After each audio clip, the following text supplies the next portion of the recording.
ராஜ அலங்காரத்தில் வந்துள்ளேன். இன்று பழனியின் தங்க கவசத்தில் நேரடியாக உன்னை பார்த்து சொல்கின்றேன். சவால் விட்டு சொல்கின்றேன். உனது வாழ்க்கையை மாற்றக்கூடிய நல்ல செய்தி இப்பொழுது உன்னை தேடி வரப்போகின்றது. பல சமயங்களில் தோல்வியடைந்தது போல நீ ஒரு உணர்வை கொண்டிருந்தாலும் பிறர் உன்னை குறை சொல்கின்ற அந்த தருணங்களில் உனக்காக ஒருவர் நம்பிக்கை வைத்திருக்கின்றார் என்ற ஒரு உணர்வு ஒரு வரியாக உன்னுடைய துன்பத்தை மாற்றி விடுகின்றது. அந்த உனக்காக ஒருவர் உன்னுடைய முருகன் நான் தான்.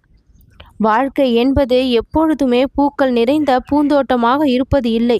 சில நேரங்களில் அது பாலைவனமாகவும் வறண்ட பூமியாகவும், தீமைகள், துன்பங்கள், தடைகள் இவையெல்லாம் சோதனை போல சூழ்ந்து இருப்பதைப் போலவும் தான் இருக்க செய்கின்றது.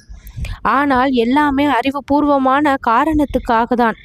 துக்கப்படுவதற்காக மட்டும் இந்த வாழ்க்கை இல்லை. துயரம் வந்தாலும் அது நம்மை அழிக்க வந்ததல்ல, அழகாக நம் வாழ்க்கையை மாற்ற வந்ததுதான் என்கின்ற இரகசியத்தை புரிந்து கொண்டால் நிம்மதியை தொலைக்க மாட்டோம், வாடி வதங்க மாட்டோம்.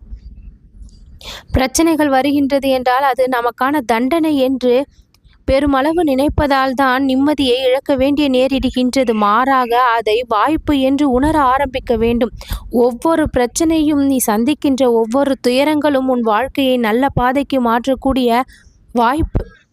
அந்த வாய்ப்பு கிடைப்பதற்காக சந்தோஷம்தான் பட வேண்டும். ஒரு மாறுதல் ஏற்படுகின்றது என்றால் அதற்கான காரணத்தை புரிந்து கொண்டு, எல்லாம் நன்மைக்காக தான் என்கின்ற காரணத்தை புரிந்து கொண்டு எப்பொழுதும் சந்தோஷமான மனநிலையிலேயே இருக்க வேண்டும். தோல்வி வந்தால் திகைக்கக்கூடாது. அந்த தருணம் நம்மை நாம் மாற்றக்கூடிய நேரம் என்பதை தெரிந்து கொள்ள வேண்டும், புரிந்து கொள்ள வேண்டும். நமக்குள் மாற்றங்கள் ஏற்பட போகின்றது. நம் வாழ்க்கையில் மாற்றங்கள் ஏற்பட போகின்ற நிலைமைக்காக தான் இது சந்திக்கப்படுகின்றது என்பதை அறிந்து கொள்ள வேண்டும். முருகனுடைய வார்த்தைகள் வெறும் எழுத்துகள் அல்ல, வாழ்க்கையை மாற்றக்கூடிய விசைகள். நல்ல செய்தி 60 நிமிடத்தில் வரும் என்று கூறும் பொழுது வானில் உரையாடும் மின்னல் அல்ல, அது நம்பிக்கை ரகசியமாக தூக்கி வைக்கக்கூடிய ஒளிக்கதிர். பக்தியோடு ஒற்றை வார்த்தையை கேட்டாலும் நம் வாழ்க்கையை மாற்றும் சூட்சும சக்தியாக அது மாறும் என்கின்ற நம்பிக்கைதான் விஞ்ஞானத்திற்கும் மேலான தெய்வீக சக்தி. வாழ்க்கையை எதிர்கொள்ள உயர்ந்த முறை ஒன்று இருக்கின்றது. அது அமைதியை பராமரிக்கும் சக்தி. பிரச்சனை வந்தால் பயம் கொள்ளாதே, மெதுவாக அதை அணுகு. ஒவ்வொரு சிக்கலுக்கும் தீர்வு உண்டு, அதை முருகன் தருவான் என்ற நம்பிக்கையோடு முன்னேறு. பிரச்சனை வந்தால் நம்மை நாமே தேடுகின்றோம். அந்த தேடலில்தான் நம்மை மீட்டெடுக்கக்கூடிய உண்மையும் பிறக்கின்றது. வாழ்க்கை நமக்கு தரும் எல்லாவற்றையும் நாம் எப்படி வாங்குகின்றோம் என்பதில்தான் மாயை இருக்கின்றது. அதை பயத்தோடா, சவாலோடா, ஆசுவாசத்தோடா, தீர்வு என்கின்ற மனநிலையிலா, எப்படி என்பதை பொறுத்துதான் நம்முடைய முழு மனநிலையும் அமைகின்றது. ஒரே ஒரு செய்திதான் ஒருவருக்கு அது வேதனையை கொடுக்கின்றது, இன்னொருவருக்கு வரப்பிரசாதமாக இருக்கின்றது. அந்த வரப்பிரசாதத்தை கையாள நம் உள்ளத்தில் அமைதி வேண்டும். முருகனிடம் சொல், என் வாழ்க்கை நீயே வழிநடத்தப்பா என்று. அப்பொழுதுதான் அதை சரியாக நம்மால் வாங்கிக் கொள்ள முடியும். பிரச்சனைகளை முற்றிலும் தவிர்க்க முடியாது, ஆனால் அவற்றால் நம் நிம்மதியை தவறவிடாமல் பார்த்து கொள்ள முடியும். அது எப்படி? தொல்லைகள் வந்தால் திகைக்காமல் நமக்குள்ளே ஒரு தெய்வீகத்தின் அழகை உறவாக நம்பி நமக்குள்ளே அதை காவலாக அமைக்க வேண்டும். முன்னதாக அவற்றை பிரார்த்தனையால் நம்மை விட்டு விலக்க முடியும். முருகன் வழிகாட்டும் நேரங்களில் நாம் மனதில் அமைதி கொண்டிருந்தால் பிரச்சனைகள் நம்மை விடுதலையாக்கிவிடும், படியாக உருமாறும். அதுதான் முருகனுடைய வாக்கினுடைய வல்லமை. இந்த தருணம் உனக்கு சாதாரண தருணம் அல்ல. இந்த வாக்கை நீ கேட்டது உன் உள்ளத்தில் ஒரு நம்பிக்கை விதைந்திருக்கின்றது. அந்த நம்பிக்கை உன் பயத்தை களைந்துவிடும். இனிமேல் உன்னை யாரும் தாழ்வாக நினைக்க முடியாது. முருகன் உன்னோடு இருக்கின்றான். நீ எதை எதிர்கொண்டாலும் முருகனின் பார்வையில்தான் அது நிகழும். உலகம் உன்னை பார்த்து வியக்கும் தருணம் வந்து விட்டது. முன்னேறு, தயங்காதே. வாழ்க்கையை அமைதியாகவும் அன்பாகவும் தெய்வ நம்பிக்கையோடும் கொண்டாடக்கூடிய நேரம் இது. நல்ல செய்தி 60 நிமிடத்தில் உன்னை தேடி வரும் என்ற முருகன் சொன்ன இந்த வாக்கு வெறும் வார்த்தையாக இல்லாமல் உன் வாழ்க்கையை மாற்றக்கூடிய ஒளியாக அமையட்டும். இந்த வார்த்தைகள் உன் மனதை தூண்டட்டும். பேசும் வார்த்தைகளில் நம்பிக்கை இருக்கட்டும். நடப்பதெல்லாம் நல்லதுக்கே என்ற விழிகளின் மொழி ஆகட்டும். ஒரே ஒரு எளிமையான மந்திரம். இந்த சொற்களை கேட்டதும் மிகப்பெரிய மாற்றம் உன் வாழ்க்கையில் ஆரம்பமாகின்றது. தினம்தோறும் நீ சொல்லக்கூடிய அந்த மந்திரம்தான் ஓம் சரவண பவ. இன்று ராஜ அலங்காரத்தில் வந்து இதே மந்திரத்தை கூறி உன்னை ஆசிர்வதிக்கின்றேன். தினம்தோறும் சொல். என் கையில் வேல் உள்ளது, என் மனதில் அருள் உள்ளது, என் கண்ணில் கருணை உள்ளது, மிக முக்கியமாக என் வார்த்தையில் வாக்கு உள்ளது. இதை நீ கேட்ட 60 நிமிடத்தில் நல்ல செய்தி உனக்கு கிடைத்தே தீரும்.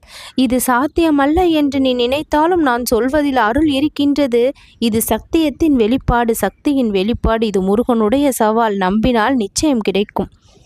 நீ சந்தித்த பிளவுகள், நீ ஊனமாய் போன அந்த ஆசைகள், முடிவுற்ற வெறுமைகளால் நீ சோர்ந்திருக்கின்றாயா? இப்பொழுது நீ தாங்க வேண்டியது அவமானம் இல்லை. நீ வாழும் வாழ்க்கை ஒரு அழகான பூங்காவனமாக இப்பொழுது மாறப்போகின்ற தருணம். உன்னை யாரும் புரிந்து கொள்ளாத நேரத்தில் நான் உன்னை அழகாக தூக்கி நிறுத்துகின்றேன். நீங்காத நம்பிக்கையை உன் மனதில் வாழ வைக்கின்றேன். அதிகாலையில் நீ எழும்பொழுது முதலில் என்னை நினை. ஓம் முருகா என்று சொல். பிறகு உன் பிரச்சனைகளை சொல். நான் கேட்டுக்கொள்கின்றேன்.